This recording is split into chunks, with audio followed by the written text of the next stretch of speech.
Oh, howdy.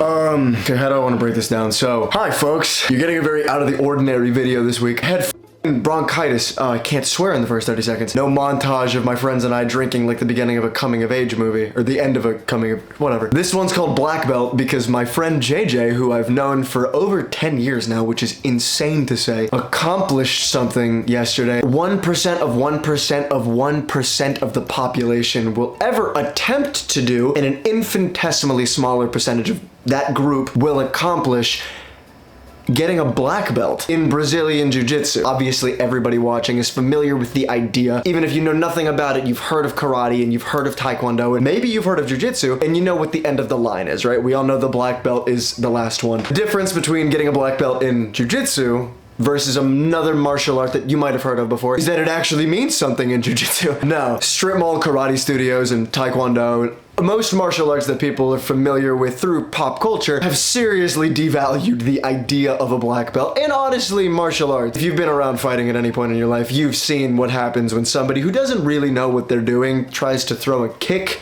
in a street fight. It's not pretty. The stigma around martial arts that they're kind of corny and frankly fucking useless is built around that shit. Jiu-Jitsu is not that. If you've ever seen MMA before, everything that isn't standing up, punching, kneeing, and elbowing the fucking guy in front of you, when they hit the floor and they start trying to choke each other out and break each other's limbs, rolling around getting sweaty with men. Yeah, that's right. That's Brazilian Jiu-Jitsu. It's wrestling and it's sambo and whatever the fuck else. But it's Jiu-Jitsu is the submission aspect of it. It's a term you might have heard before from Joe Rogan or Jocko Willink or that dude at your office who doesn't shut the fuck up about 75 hard in his ice baths. Nobody fucking cares, Mark. To break it down as simply as possible though, Jiu-Jitsu is a grappling-based martial art and it is the art of controlling your opponent. If I was corny as fuck, I would say something like folding clothes while people are still wearing them. And I'm cheating not being corny by using that context to still get the phrase out, but shut the fuck up. Anyway, there's only 5 belts in Jiu-Jitsu. White, blue, purple, brown, black. Technically, there is more after that, but you and I don't need to get into that. It's a lot. There is no definitive rule for how long each belt is going to take you to progress through, but an easy rule of thumb is that getting a black belt in Jiu-Jitsu is going to require 10 years of practition. And that's not on and off practition because you lose progress if you fuck off for a while. 10 years, and for some folks, a whole lot more, and very, very few folks, it took a little bit less. Like if somebody's a college wrestler and they come into Jiu-Jitsu, they might start at blue belt or even purple belt. Things that traditionally people learn at white and blue belt, like the fundamentals of the movement of the body, if you have that down already, you're gonna obviously speed the fuck through that. But 10 years. 10 years of life dedicated to this singular goal of getting better. For a lot of people, it's not about getting a black belt, it's just about getting good. But for some folks, you know, they want the pretty thing. Very, very few people ever give this jiu-jitsu shit a try. 99% of the people that do try it aren't going to get to black belt. And after 13 years, my friend JJ finally did it. And I am very pleased to get to show that to you now. Again, sorry, weird video this week, bronchitis. But after I show you this, at the end of the video, I have what my stir-crazy bronchitis-riddled brain ranted about for 6 fucking minutes. And I put all that together and made it kind of, I was gonna say that I made it make sense, but I don't know. You all can be the judge of that. Anyway, here's JJ.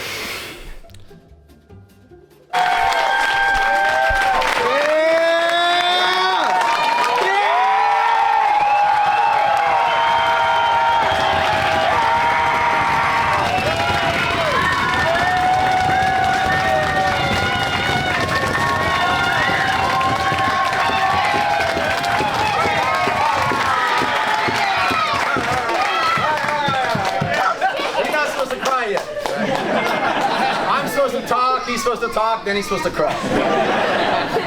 So let me tell you, a lot of you guys know that JJ was one of the first students. The first student here. I was working, when I first met JJ, actually he was 14 years old. Fast forward, when I opened up the school, Kristen said, oh, that's what I want JJ to do. I want him to do jiu-jitsu. That's it right there. I want that right there. And so JJ was actually the first enrollment. So he was the first one to sign an intro form and the first enrollment. JJ was very talented right off the line. I remember hearing skateboarding out in the parking lot one time, and I go out and he's doing ollie onto the bumper of his car and sliding a tail slide on the bumper of his car, and I was like, oh, he can do anything. And everything I taught him, he would pick it up. He could just learn it, he could see it and be like, I got that. And then he'd figure out 5 other ways to do it. And so he was always talented right off the line. And so JJ's had an amazing impact on the community and the kids in the community over time. And part of that, that's the reward. Part of what we're doing here is seeing people grow and have an impact on the community. So I love this, right? So some of you heard me talk about do, be, and have, right? Everybody wants to have the black belt, but you have to become the person that has the black belt. Like I give the black belt to Noah. Here, Noah. No. But he hasn't become a black belt, right? And so JJ has become a black belt. And in the process of becoming a black belt, he's also become an outstanding person, right? He's become a person of good character. He's become reliable. He's become hardworking. He's become personable with everybody, loves everybody. Everybody loves him, and somebody you can count on. Right, so it is my honor and privilege to award the black belt to Jonathan Jessic.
I could talk forever in the kids' class. We love you, JJ.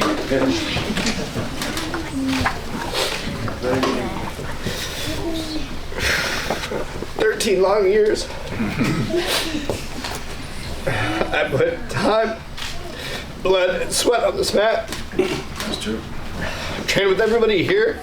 I've seen a bunch of these guys get their black belts. I kept myself telling myself I'm gonna be there one day. And I'm finally there. I'm